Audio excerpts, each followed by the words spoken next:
पापा देखो ना, माँ ने आज फिर मुझे मेरा मनपसंद सूट नहीं दिलाया। बाजार से आते ही मानसी ने मचलते हुए अपने पापा से शिकायत की। ओहो रमा, तुम भी ना दिला देती बच्ची को उसका मनपसंद सूट। गुप्ता जी ने अपनी पत्नी से कहा। रमा ने कहा, अच्छा जी, कैसे दिला देती? एक ही तो बेटी नहीं है आपकी। अगर इसे दिलाती तो छोटी का मुंह फूल जाता, और फिर महीने का बजट उसका क्या? अरे मेरी लाडो बिटिया, तू चिंता मत कर। तुझे ऐसे बड़े घर में ब्याहूंगा कि वहाँ तुझे किसी चीज़ की कोई कमी नहीं होगी। राज करेगी मेरी बिटिया रानी। गुप्ता जी ने मानसी के लाड़ लड़ाते हुए कहा। किसी बड़े घर में ब्याहने का सपना लेकर ही मानसी बड़ी हुई थी। सुंदर और सुघड़ तो वो थी ही, अच्छे अच्छे घर से उसके लिए रिश्ते आने लगे। एक दिन जब पास शहर के अच्छे बड़े घर से रिश्ता आया तो गुप्ता जी को लगा कि उनकी तलाश पूरी हो गई। लड़के वालों की बस यही डिमांड थी कि बारात की खातिरदारी अच्छे से होनी चाहिए। इतना अच्छा रिश्ता देखकर गुप्ता जी ने उनकी ये मांग सहर्ष स्वीकार कर ली। अपनी हैसियत से बढ़कर गुप्ता जी ने मानसी की शादी पर खर्च किया ताकि लड़के वालों को कोई कमी नजर न आए। शादी बहुत धूमधाम से हुई। एक से बढ़कर एक साड़ियाँ, लहंगा और जेवर लड़के वालों ने चढ़ाए। मानसी तो अपने भाग्य पर इतरा रही थी। सभी बहुत खुश थे। मानसी शादी करके अपने ससुराल चली गई। इतना आलीशान बंगला, गाड़ियाँ, सब कुछ तो था वहाँ। ससुराल में कदम रखते ही द्वार छेकाई पर ननद ने नेग मांगा। मानसी ने अपने पर्स से 1100 रुपये का लिफाफा निकालकर दे दिया। ननद ने नाक भौं सिकोड़कर सास से कहा, ये क्या माँ, हमारी क्या इतनी ही औकात है? सास ने कहा, अरे बेटा, अभी ये नई है ना, इसे क्या पता हमारे घर में बहन बेटियों को क्या नेक देते हैं। तू आ, मैं अपनी लाड़ों को सोने के झुमके दूंगी। सुबह मानसी नहा धोकर अपने मायके से लाई सुंदर सी साड़ी पहनकर तैयार हो गई। जब वो कमरे से बाहर निकली तो सास ने देखते ही टोका, बहू, ये क्या पहन लिया?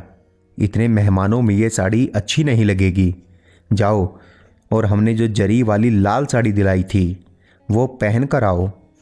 अब तुम्हें हमारे घर के तौर तरीके से रहना होगा।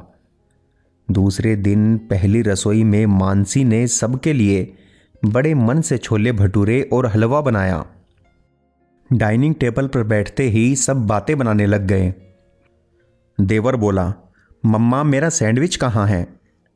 तो ननंद बोली, इतना हैवी ब्रेकफास्ट मैं तो ये कभी नहीं खाने वाली। सास ने कहा, बेटा तुम्हारी भाभी छोटे घर की है ना, उसे क्या पता हमारे घर में क्या खाते पीते हैं। मानसी के पति ने भी बस नाम मात्र ही चखा। एक हफ्ते के बाद मानसी को पग फेरे के लिए बुलाना था। गुप्ता जी ने मानसी की सास के पास फोन करके कहा कि वो कल मानसी को लेने आ रहे हैं। सुबह वाली ट्रेन से आएंगे और शाम वाली ट्रेन से मानसी को ले जाएंगे। ये सुनकर मानसी की सास ने गुप्ता जी से कह दिया कि समधी जी, आप तकलीफ मत करना, हम मानसी को गाड़ी से भिजवा देंगे। बात करने के बाद मानसी की सास ने मानसी से कहा, सुनो बहू, इस बार तो हम तुम्हें गाड़ी से भिजवा देंगे, लेकिन अपने पापा से कह देना कि अगर तुम्हें ले जाना हो तो गाड़ी लेकर आ जाएं। हमारे घर की बहू इस तरह ट्रेन में नहीं जाएगी। मानसी बेचारी चुपचाप उनकी बातें सुनती रही। अगले दिन मानसी गहनों से लदी हुई अपने मायके पहुंच गई। मानसी के पापा तो बहुत खुश थे कि उनकी बेटी को इतना अच्छा ससुराल मिला है। उन गहनों की चमक में मानसी की आंखों का सूनापन शायद किसी को नजर नहीं आ रहा था। छोटी बहन ने भी उसे छेड़ते हुए कहा, वाह दीदी, आपके तो मजे हैं, इतना ठाट बाट। गुप्ता जी ने कहा, अरे तू क्यों चिंता करती है, तेरे लिए भी ऐसा ही ससुराल ढूंढूंगा। मानसी फीकी सी हंसी हंसकर रह गई। अगले दिन दामाद बाबू मानसी को लेने आ गए। खूब खातिरदारी की उनकी। जाते समय गुप्ता जी ने दामाद से कहा, दामाद बाबू, अगर कोई अच्छा रिश्ता हो तो हमारी छोटी बिटिया के लिए भी बताना। ये सुनकर मानसी ने अपने आंसू छिपाते हुए कहा, पापा, अगर हो सके तो अपनी दूसरी बेटी को बड़े घर में नहीं, बराबरी के घर में ब्याहना, जिससे उसे और उसके परिवार को भी बराबरी का सम्मान मिल सके।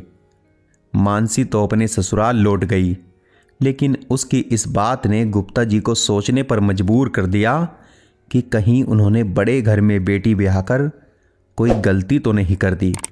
अगर आपको हमारी कहानी पसंद आ रही है तो कहानी को लाइक व शेयर करें और हमें कमेंट करके बताएं कि आपको कहानी कैसी लगी, और हमारे YouTube चैनल को सब्सक्राइब करना बिल्कुल भी न भूलें।